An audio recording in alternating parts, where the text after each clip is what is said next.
à une guerre contre la Russie. Je vous ai dit tout à l'heure que je suis allé voir les camps de la mort à Auschwitz-Birkenau en Pologne.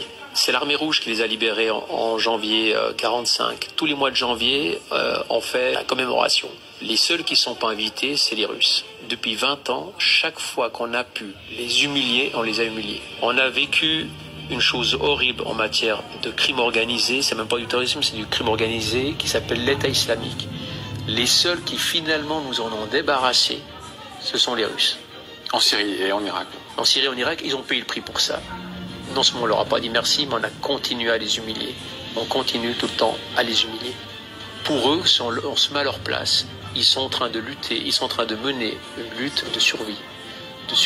C'est le plus grand pays du monde, 8 fuseaux horaires, 40% de toutes les matières premières du monde. L'OTAN n'est plus du tout une alliance défensive, c'est une alliance qui est offensive, qui travaille surtout pour le lobby industriel militaire américain. Si on se met à leur place, avec un pays si grand, si convoité, si riche en matières premières, avec une population de 160 millions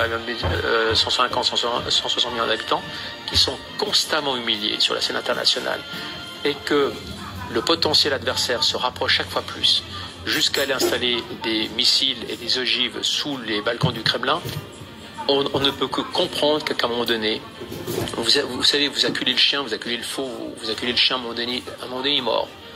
On ne leur a pas laissé d'échappatoire. Les 20 dernières années, on a préparé tous les pays limitrophes à une guerre contre la Russie. Je vous ai dit tout à l'heure,